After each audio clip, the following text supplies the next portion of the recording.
Criminology is a true crime podcast that may contain discussion about violent or disturbing topics. Listener discretion is advised.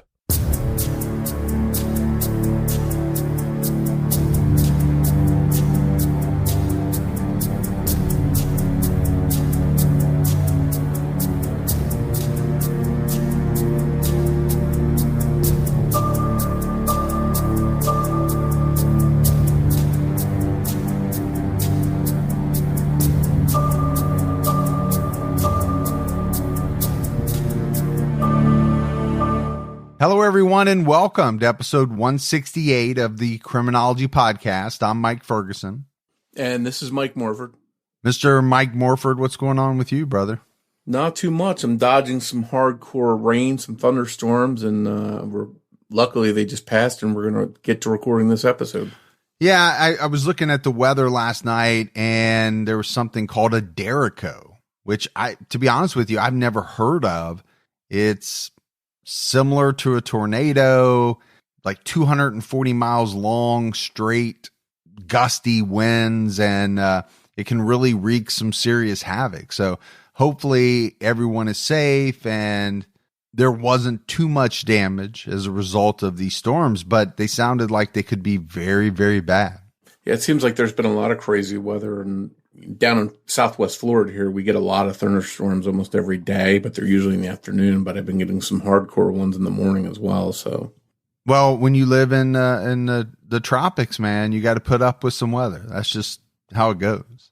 All right, Morph, before we jump into our episode, let's do our Patreon shout outs. We had Becky Tate, Kim Lowry, Lisette Amelia Gordon, Annette Quisenberry jumped out above our highest level, Stephanie Ferrulli, Cassie Sampson, Carol, Sarah McKinney, and Regina McKinney. So not sure if there's a relationship there. Hopefully there is, because that makes it exciting. It's really cool. We have some great supporters, and we can't thank you enough. And if anyone out there would like to help support Criminology, you can do so by going to patreon.com/criminology. All right, Morph, it's time to jump into this episode. And today we're going international, traveling to Finland for a really bizarre and creepy case, the Lake Bodom murders. Now, please bear with us. In this episode, we're going to try and get as close as we can with some of the pronunciations of people's names and places. Some of them will probably be tough. Bodom Lake is near the town of Espoo, Finland, just 30 minutes west of Helsinki. The lake is almost 2 miles long and just over half a mile wide. In 1960, Espoo, which is the second most populated city in Finland, had a population of around 53,000, compared to Helsinki, Finland's most populated city, which had about 450,000 residents that same year. So, yeah, I think you can really see the contrast in sizes and populations in cities in Finland in 1960. During the winter months, Lake Bodom can be very icy, and the temps there are pretty cold. But in the summer, it's a sleepy place where you can go to relax, camp, fish, or birdwatch. Unfortunately, the peace and beauty of Lake Bodom and its natural scenery are usually not the focal point when the area is talked about. That all gets overshadowed, because in 1960, a triple homicide earned it headlines that are forever associated with the area. These are now known as the Lake Bodom murders, and to this day, many people continue to be wary when they head out to the lake area. On Sunday, June 5th, 1960, right around 6 a.m., a group of young boys out birdwatching saw a blond man walk away from a campsite toward the lake. They were drawn to the campsite because they saw motorcycles parked near some trees, and they ended up seeing much more than they bargained for. The tent that they saw him walking away from wasn't strung up between the trees. It had collapsed. Unfortunately, due to translation errors and the lack of media attention in the United States, there are some conflicting reports, and we can't read the original sources without relying on some of the same tools that possibly created the conflicts. Some reports say that the children saw a man laying on top of the collapsed tent, while others state that the boys saw a leg sticking out from under the collapsed tent. Whatever the case, one thing is clear. These boys felt that something wasn't right with the scene. And later on, the account from these boys would play a huge factor in the case. At around 11 a.m., a man named Esko Johansson happened upon the same campsite and took a closer look. It was then that he discovered multiple murder victims lying on top of each other, on top of and inside the collapsed tent. Esko quickly alerted police, who made it to the scene about an hour later at noon. Just after Esko Johansson left the scene to summon police, another man, Risto Siren, also came upon the crime scene, and he went to alert authorities as well. In photographs of the crime scene, it's important to note that there's someone laying on top of the tent and a leg sticking out from underneath the tent. Police were shocked when they arrived at what appeared to be the bodies of 4 lifeless people, 2 young men and 2 young women. As they looked closer, they were surprised to find signs of life in one of the men who they had assumed was dead from the way that the scene looked. It was a very bloody crime scene, and it appeared that the victims had all been stabbed and bludgeoned. 18-year-old Nils Gustafsson was injured but alive. Unfortunately, his girlfriend, 15-year-old Maila Bjorklund, known as Maila to friends and family, as well as Maila's friend, Anja Tuulikki Maki, who also was 15 years old, and her 18-year-old boyfriend, Seppo Boisman, were dead. Tuulikki, who was known by her middle name, since Anja is such a common name in Finland, and Seppo were still completely inside the tent. Maila was on top of the tent like Nils, but Maila was naked from the waist down. It's unknown whether Maila was pulled out of the tent or if she had managed to partially escape from the tent. The attack was unique and brutal. There were 2 large holes cut into the tent, one of which Nils was laying on top of. One of these holes is how the boys that first saw the campsite that morning were able to see the leg of someone inside the collapsed tent. Whoever had attacked the teens had actually killed Tuulikki and Seppo while they were still inside the tent, bludgeoning them with something from outside of the tent, possibly a pipe or a rock. Seppo had also been stabbed from the outside of the tent. The tent had become a trap when the attacker cut the support for it, collapsing the heavy material on them in the dark or very early morning light. The young campers likely were attacked while they were still asleep. Both Nils and Seppo's shoes were missing from the campsite. Seppo's leather jacket was also gone, but Tuulikki and Maila's clothes were still hanging where the girls had left them the previous evening. The keys to both of the motorcycles were missing. Both pairs had been left in the ignition of the bike that they belonged to. All 4 of the victims' wallets were missing from the campsite, as were their watches. Seppo had brought along a knife, which was also missing. Because Nils had a concussion, he couldn't remember much of the night at all. He just remembered going to sleep that evening. He also had a broken jaw and a large cut on his face. Under hypnosis, he recalled a blond man outside the tent attacking them with a metal pipe and cutting holes in the tent. He recalled red eyes and dark clothes. Investigators learned from him that the 4 teens had left for Lake Bodom on June 4th in the evening with each couple, Seppo and Tuulikki, and Nils and Maila on motorbikes. They arrived at the lake and spent some time enjoying the scenery. Everything seemed normal, and there was really nothing out of the ordinary. They set up a large single tent that they all planned to share sometime around 6 or 7 p.m. in a spot popular with campers and settled in for the night before they were attacked early on June 5th. Police later interviewed the young boys who had seen a blond man walking away from the campsite and had one of them put under hypnosis, but he was nearsighted and couldn't give any further details about what the man had looked like. Investigators found Maila's diary, and it appeared she was quite thorough in keeping it. According to the diary, the group went to bed around midnight, but around 2 a.m., the morning of the murders, Maila wrote that Seppo and Nils were still up and that they were drunk. Dawn would have arrived at around 2:30 a.m. that morning. Now that may sound odd to American listeners especially, but Finland's summer nights are different from most of ours here in the United States. unless you live in Alaska. Los Angeles has roughly 9 hours of darkness between dusk and dawn. Espoo, Finland in the summer has less than 4.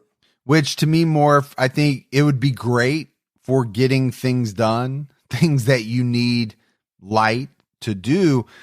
I do think it would make it tougher to get a good night's sleep. I've always thought that. I've thought the same thing about Alaska. Sometimes you see in movies where, people are having to put really heavy curtains, like light blocking curtains, because if not, it just seems like it's daytime all the time. Yeah, I remember there was an Al Pacino movie. I can't think of the name of it, but he went to Alaska to work on a case. He was a cop, and he asked the local sheriff, where are the kids at? It's 12 o'clock. And the guy's like, yeah, it's 12 o'clock midnight. So there was no school going on, but Al Pacino thought it was the middle of the day. Yeah, it's funny you bring that up because I just watched that movie the other day, and I remember thinking, okay, Robin Williams as the bad guy, an interesting choice, but Robin Williams was so talented that he could play slapstick comedy, but he actually was a really good dramatic actor. I miss that guy. Yeah, he was a really good actor, and the movie's good if anyone hasn't seen it. Yeah, the movie's called Insomnia. According to the diary, Seppo and Nils went fishing for a while before they returned to the tent, and the group went back to sleep, presumably at this point in an intact tent. The sun rose around 4:30 a.m., and the attack is estimated to have happened between 4 and 6 a.m., when the boys saw a blond man walking away from the campsite, tent already collapsed, and victims already laying there.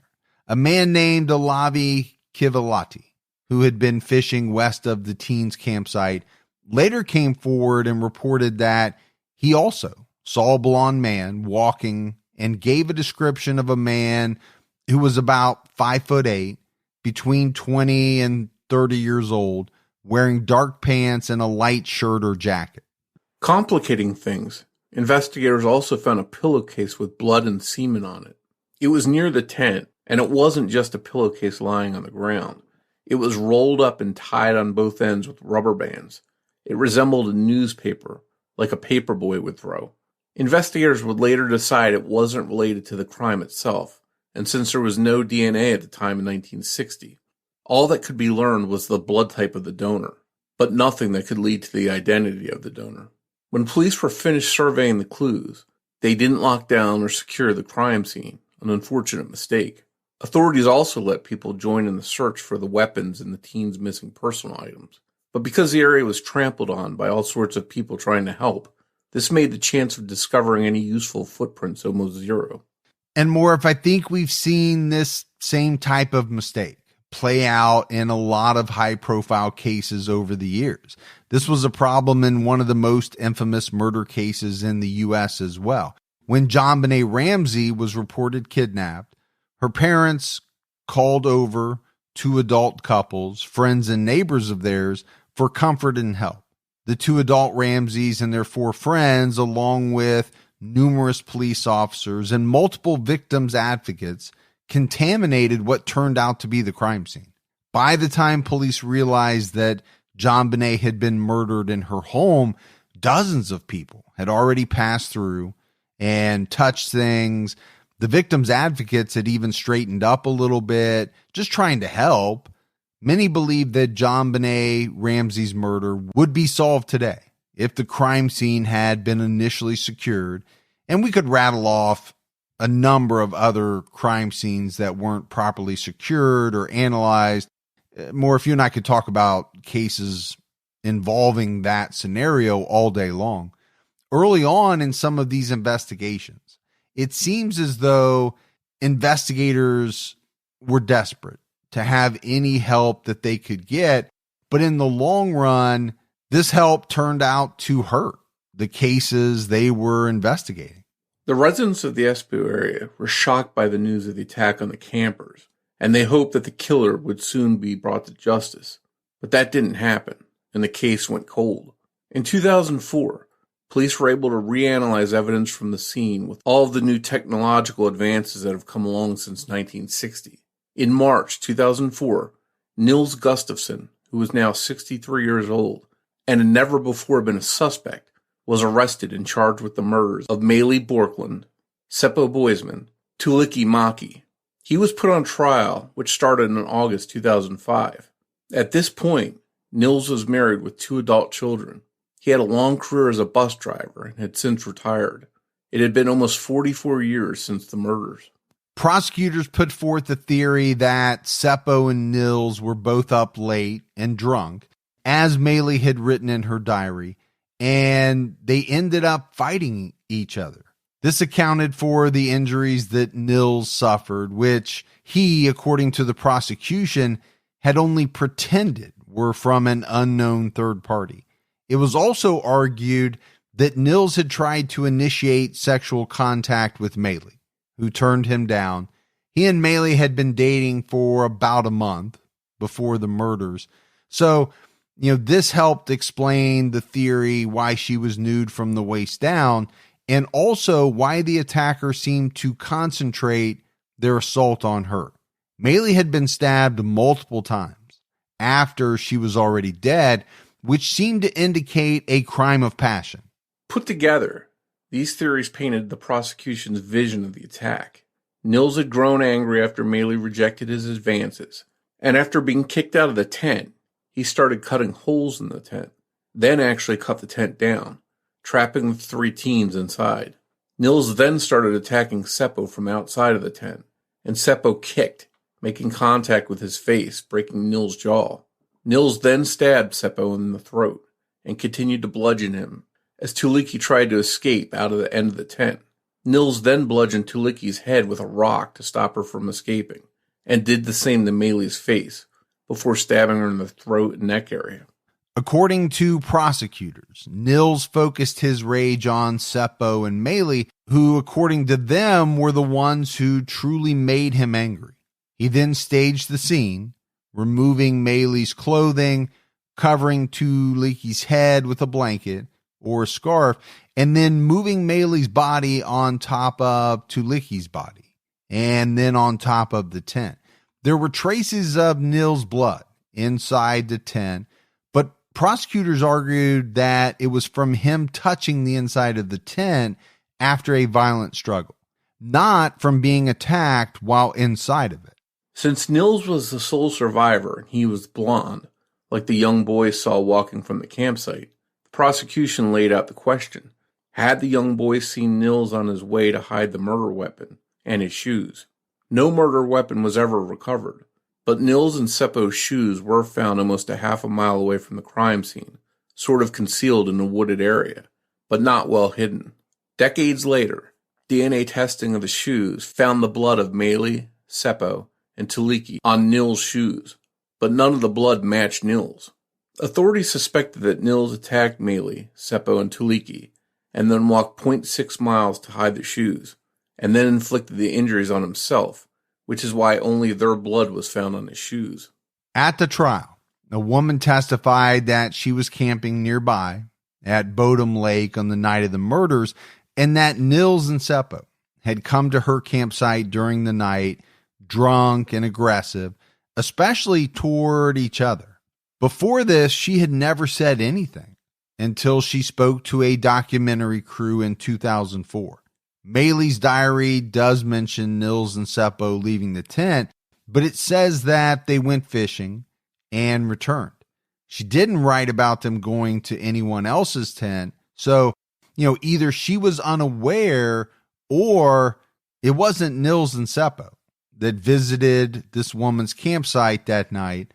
If they did just fish and return to the tent without incident, this leads to the possibility that there was another pair of drunk blonde men wandering around Bodom Lake that night, possibly causing trouble. While the trial made headlines and was an ordeal for Nils to go through, at the end of it, Nils Gustafsson was acquitted of all 3 murders on October 7th, 2005. So, Morf, obviously an ordeal. I think that's probably an understatement. When you're on trial for the murders of 3 of your friends, that is not going to be an easy situation. Nobody wants to have to go through that. But after he was acquitted, then you still have the question, okay, if Nils didn't do it, who did? That question has been asked countless times over the years, and it's led to a lot of theories, speculation, and potential suspects. Locals like Ulf Johansson, who wrote the book Legend of Bodom about the murders, claim the deaths were never a mystery at all. Around the campsite, there was actually a local man said to hate campers for some unknown reason. Carl Valdemar Gilstrom operated a kiosk near the campsite, like a small snack bar stand where campers could get food or various supplies they needed. He was known for being aggressive toward the campers he encountered. People often call him Kiosk Man in online discussions about the case. Carl had a well on his property that actually filled in just weeks after the murders.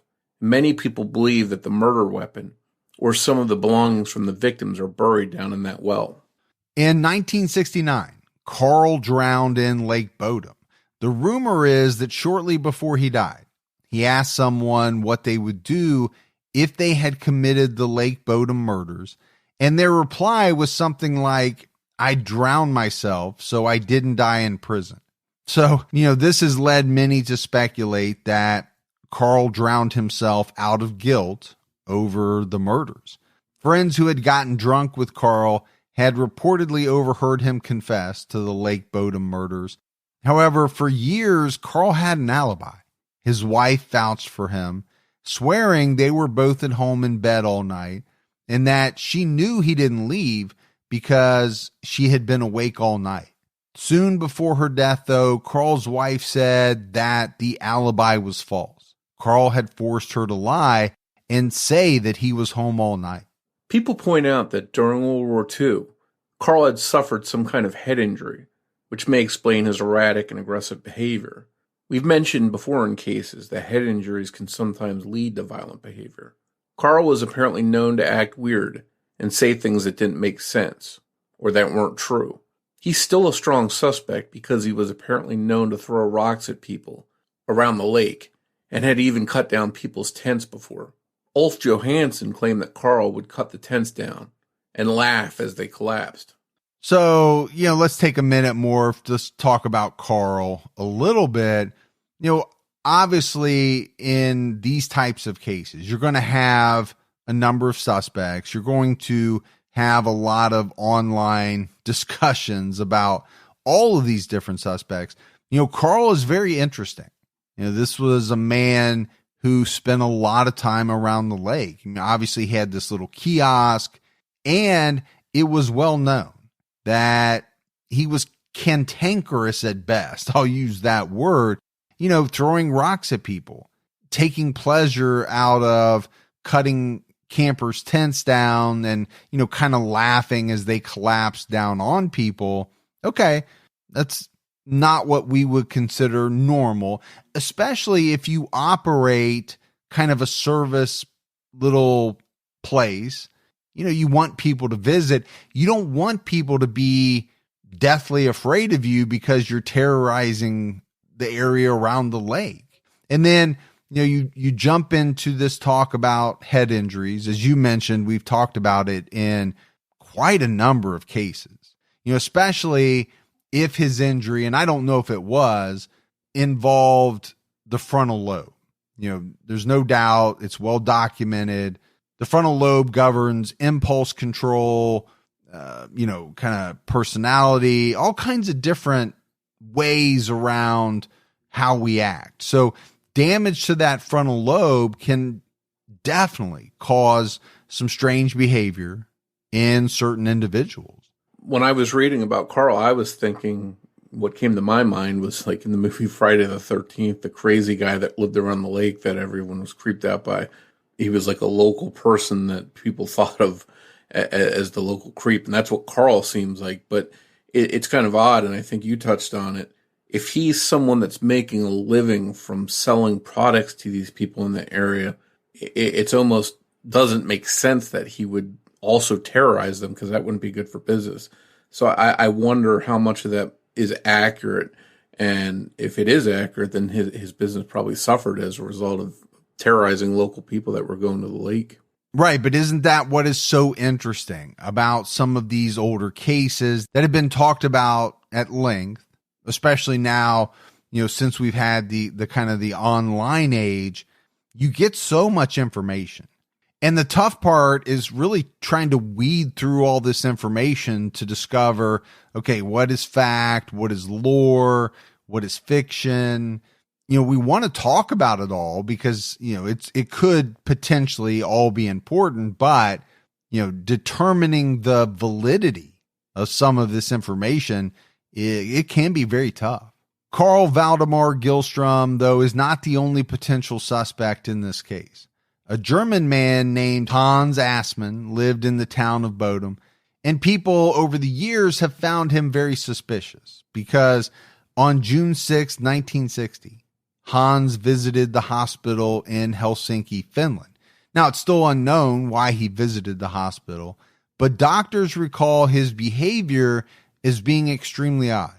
His clothes were covered in stains from something red and wet, like blood. His hands and fingernails were dirty, almost as if he had been digging in the ground with his bare hands. After Nils and the young boy had been hypnotized, and their description of a blond man was released to the media, Hans shaved his blonde hair off. At the same time, while his movements seemed suspicious, he also had an alibi. For the time of the murders, he had apparently been with his mistress all night in a house with other people around. So, sneaking off to commit this attack may have been pretty hard to do. Some accounts report that Hans acted unconscious at the hospital, while others state that he was acting agitated or nervous. These each paint a different picture of possible guilty behavior. It's also often reported that Hans visited the hospital during the morning, that he used a fake name, and that he disappeared before being treated. Professor Jorma Palo, who had been a doctor during Hans's visit, remembered him, and even wrote books in which he discussed Hans's guilt and odd behavior. Some of the reports of Hans's behavior and trip to the hospital vary, possibly due to English translation issues. It appears that, one of the most likely scenarios of what actually happened is that Hans had been drinking heavily with an already unspecified stomach illness, and he was subsequently found unconscious by his wife, who didn't know how drunk he had gotten and thought he was gravely ill. So she had him rushed to the hospital by ambulance. The ambulance ticket issued by the Helsinki Fire Department shows that Hans was admitted to the hospital at 10:45 p.m. Hardly someone who just wandered into the hospital after a night in the woods. This ticket also clearly has the name Hans Assmann on it. He did not use a fake name. He may have very well disappeared before being treated if he and his wife had a discussion and went home deciding that he could just sleep it off. The people who swore that Hans was at their house the night of the murders with his mistress recall that Hans was covered in something red and wet, but it appeared to have been paint. Reportedly, he had painted at a nearby house, but was done and at the place of his alibi by 6 p.m., possibly covered in paint. It's possible that people took an already suspicious man and embellished events around him. But as it turns out, the Lake Bodom murders are not the only homicides that Hans is suspected of or possibly involved with. Hans is also linked to the 1953 death of Olli Kalikki-Seri, a 17-year-old girl who had been missing and was found murdered in Finland. Her murder is still unsolved. When her body was found in a bog just 700 feet from a road, she was nude from the waist down, just like Maila. Her jacket was wrapped around her head, just like Tuulikki's head was covered by a scarf or blanket. Hans supposedly confessed that he and a friend had struck a girl with their car while she was riding her bicycle home. Many believe that he was talking about Olli Seri, although Hans himself never specified the girl's name. This does not match the actual circumstances of how Olli's body was found or the injuries she suffered. She was missing for 5 months before her body was finally found. So, unfortunately, advanced decomposition had already started, and it made it difficult for authorities to figure out exactly what had happened to her. However, she did have blunt force trauma to her head and face and had a broken nose and cheekbones. Her bike was found 3 months before she was, in a marsh less than 2 miles north of the town where she was found murdered. It seemed to be in pretty good shape. To have been in a marsh for 2 months, leading her parents to believe it was deliberately placed in the marsh at some point after she disappeared.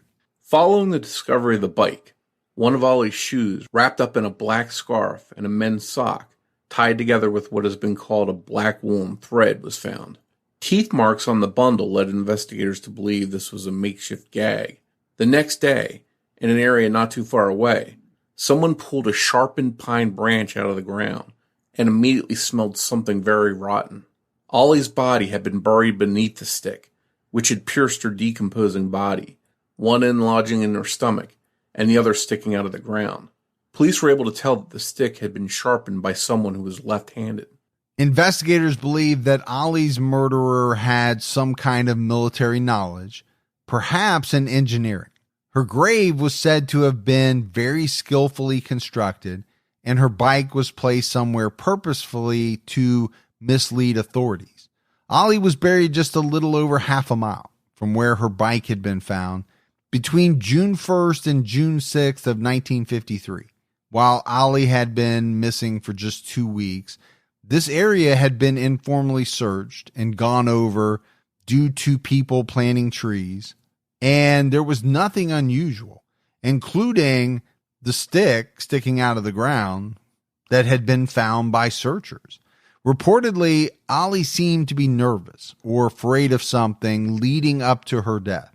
If someone was targeting her, this would seemingly not fit with the story that Hans told about a car accidentally hitting her.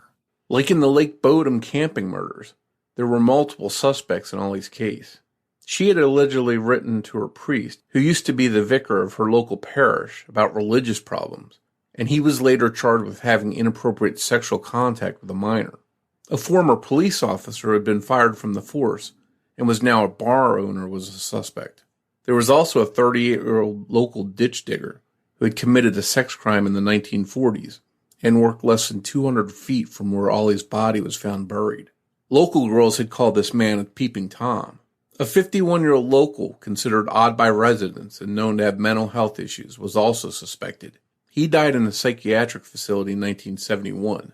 He lived only about a mile from where Ollie's body was found, and supposedly a shovel used to bury her was found at his work site. Police suspected him and his brother-in-law in Ollie's murder, but both men were dead by 1972.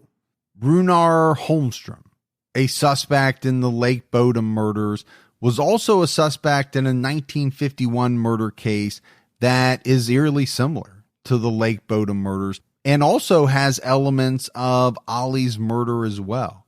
Runar claimed his innocence and took his own life by hanging himself in 1961, which was his third suicide attempt while in custody.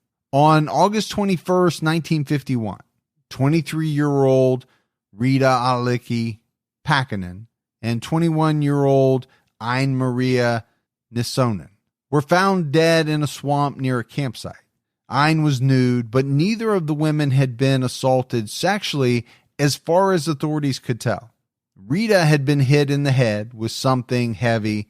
Her cause of death was determined to be blunt force trauma. Ain had been stabbed.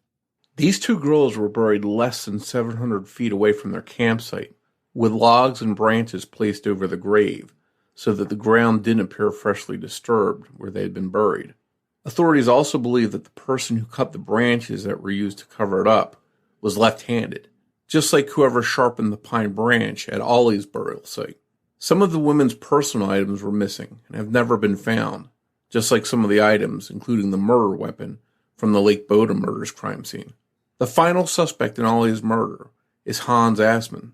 Hans Assmann, in addition to being a suspect in Ollie's murder and in the Lake Bodom murders, is also a suspect in these double murders. Witnesses recall two men speaking German who bought a map for the area just 2 days before the women were murdered. In 1997, Hans told an inspector while on his deathbed that he was in the car one night when the driver hit a young woman on a bicycle, and they made her accidental death look like a murder. Hans had a cream-colored car, and witnesses on the night of Ali's disappearance claimed to have seen two men, including a blond man in a cream-colored car with a bicycle in the trunk. Other witnesses saw a cream or beige-colored car driving away from the area Ali was last seen in, quickly. Some reported that the car had no headlights on. Hans' wife stated that he would have been driving in the area where Ali went missing from due to his job, and that when he came home following her disappearance, the car was damaged. His shoes were wet, and he was missing one sock. After a few days, Hans and the man who was driving that night left the house with a shovel. Fitting with the suspected military knowledge involved in digging Ali's grave, we mentioned, Hans did serve in the military. In World War II, he supposedly served in the SS and was also a guard at the concentration camp, Auschwitz. Hans has been accused of being a KGB spy, which sounds ridiculous today, like something out of a movie. But due to Cold War relations in the late 1950s, Finland did have spies. There's a rich history about the political struggle for Finland during and after the Cold War. It's unknown if Hans Assmann is even his real name, as he supposedly stole the identity of someone after the war because he didn't want the backlash of having been associated with the Nazi Party in Germany. Some believe that being a foreigner was the only crime that Hans committed, but that he enjoyed the infamy that the suspicion brought. For as many people who think he is shady and suspicious, there are just as many who believe that Hans was only an attention seeker. So, Morf, that right there to me is very interesting because there are people like that who crave attention even when that attention is very negative, right? Casting them potentially as having committed some very serious crimes. I don't get it. I don't think most people understand it, but it does happen.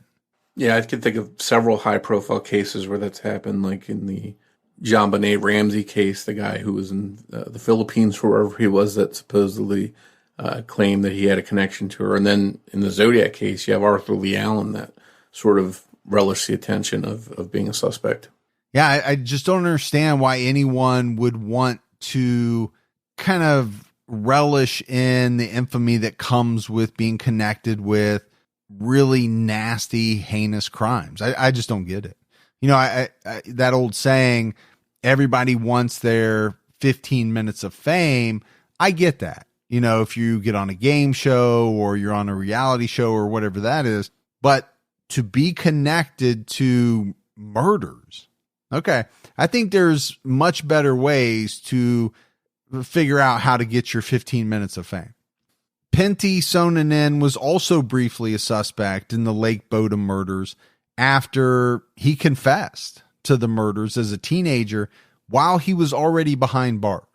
Due to mental illness and substance abuse issues, his confessions were ruled false, and police doubted his involvement with the Lake Bodom murders, though he was in jail for other unrelated violent crimes towards the end of the 1960s. In 1969, he took his own life, hanging himself while he was in custody. There is a photo online from the funeral for the Lake Bodom victims, and many describe it as chilling. It's a black and white photograph of the crowd, and one face is very clear.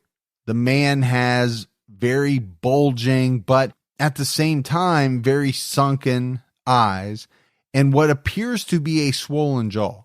You can't see any hair or ears. He's looking up and forward, while most of the crowd is looking down solemnly. Many people view this man as an eerily close match to the police sketches that were released in the media after the interviews done under hypnosis. Notably, the sketches have one side of the jaw larger than the other, just like the man in the crowd. This man was never identified, and no one has ever come forward and claimed to know who he was. Many speculate that this is Hans Assmann, but while some see similarities between Hans and this mystery man, others see mainly differences. Today, decades later, questions and theories about the Lake Bodom murders remain. Officials at one point thought that an angry and drunk teenage boy who was angered or rejected by his camping mates went into a rage, killing them and then pretending to be a victim himself. Others point to the kiosk man as being the more likely culprit. He hated campers. He was said to delight in cutting down their tents while they were still inside, and many believe he seems to fit the bill. We also have instances where two men, not just one, are seen. There are two men seen buying a map of a campsite where a double murder took place, and two men seen in a car around the time of Ollie's murder. Could there have been an evil, murderous team roving around that area, committing unspeakable crimes? To this day, some people are still wary when they visit the Lake Bodom area. Others take metal detectors up to the campsite area where the murders occurred, trying to find the knife used to commit the murders or the keys taken from the motorcycles, perhaps discarded by the killer over 60 years ago. Maybe if any of that stuff is found, it will somehow lead to the identity of the killer. Until that day arrives, the Lake Bodom murders remain one of Finland's most fascinating unsolved mysteries. And Morf, there's no doubt, this is a fascinating unsolved mystery. You know, as we wrap up this episode, we have a number of people that we talked about in this episode as being potential suspects. And, you know, like I said, you have what officials have said over the years. You have a lot of chatter on the internet about this case and people talking about various potential suspects. And, you know, one thing I want to go back to is, you know, a number of these suspects had alibis very early on in the investigation.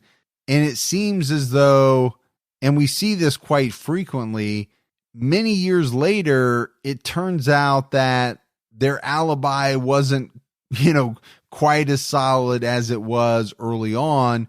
Or, you know, in the case of Hans Assmann, it turns out that the alibi wasn't even real. It was false. His wife made it up. So I always find that very fascinating.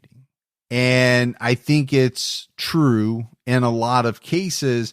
You know, relationships change over the years.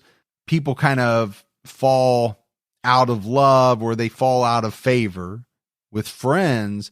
And so their willingness to help someone and maybe to give them an alibi, it changes as time goes on. And I always kind of believe that, you know, some cases could be solved that way. The problem, I think, becomes that once some of these things come out about the fact that maybe the alibis weren't as solid as previously thought, or that they weren't real at all, so much time has gone by that it's very difficult to go back and reconstruct the investigation as if you knew that early on in the investigation. Does that make sense?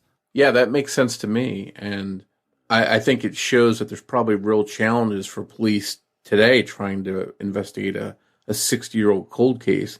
You don't have any of these people to talk to. You can't go back and re-question them or try and get to the bottom of these alibis or lack of alibis and call them out for them not being correct because now they're dead. So these investigators today I don't know where they go from here with this kind of case. Yeah, I think it's hard in any case where you're talking about 60 plus years later, you know, because even if you could get to the point where you could put enough evidence together, you know, a lot of these people are dead now. So yeah, you come out and make a statement that you believe you have enough evidence to say that this certain person committed the Lake Bodom murders? Yeah, possibly. But could you prove it in a court of law? I don't know how you could. I mean, at the very least, you couldn't convict the person because they've been deceased for many years. I think of something like forensic genealogy in this case. Could that solve it? But we don't know, again, how that evidence was collected, how it was handled, how it was preserved. And even if they somehow got a DNA profile, who knows if that belonged to a random investigator or a random Good Samaritan that was there helping with the search. We talked about how they searched the area looking for clues, and there were footprints all over the place. So there's no telling who DNA would belong to, even if they found it all these years later. Yeah, I often think about, these types of cases where you're out in the woods or, you're in a touristy type setting, a national park, someplace like that. How different are these cases from, let's say, a case where, someone is murdered inside a 3-bedroom home? Okay, well, there's only a certain number of people that should have been in that 3-bedroom home, let's say over a given period of time. It could be quite a number of people, but it's possible to try to narrow it down.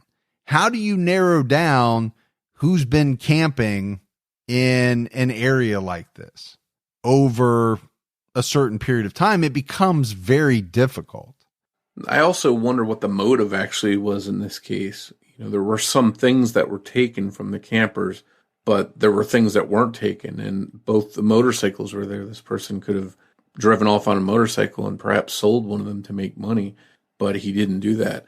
So I wonder if the taking of possessions was an afterthought, or maybe there were some kind of trophies and the true motive for the attack was simply to kill people, which is really frightening.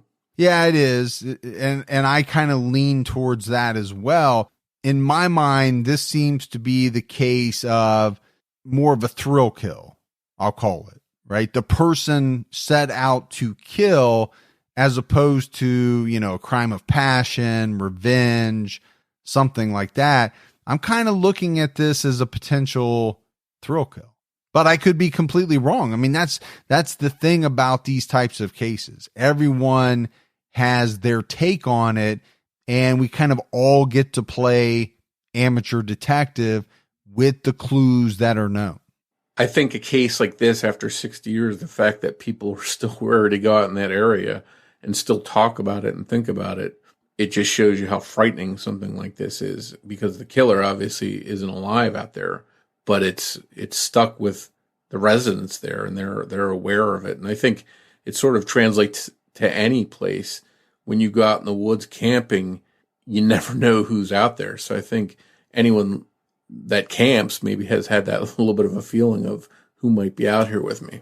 Yeah, I've had that feeling before. Kind of an I'll call it an uneasy type feeling. Now, this case being as infamous as it is in Finland, I get it. Why people are still a little leery. They've heard about it. There have probably been stories told around campfires for, 60 plus years about this story. It's a very big case there. I kind of liken it to, Camp Crystal Lake. If you ask me, Morf, to go camping with you at Camp Crystal Lake, I'm going to say no. I've seen the movies. I've seen Jason. It scared me. I'm not going with you. And I think it shows how some of these places get a reputation that's a lasting one for all the wrong reasons. Yeah, definitely. No doubt. Thanks goes out to Sonny Landon for writing and research assistance in this episode. As always, if you love the show, but haven't done so yet, take a minute, go out, give us a 5-star rating. Keep telling your friends about the Criminology podcast. That word of mouth goes a long way. If you want to find us on social media, you can find us on Twitter with the handle @CriminologyPod. You can also find us on Facebook by searching for Criminology Podcast, or by joining our Facebook discussion group, Criminology Podcast Discussion and Fans. So Morf, that is it for our episode on the Lake Bodom murders. But we'll be back with everyone next Saturday night with an all-new episode of Criminology. So until then, for Mike and Morf, we'll talk to you next week. take care, everyone.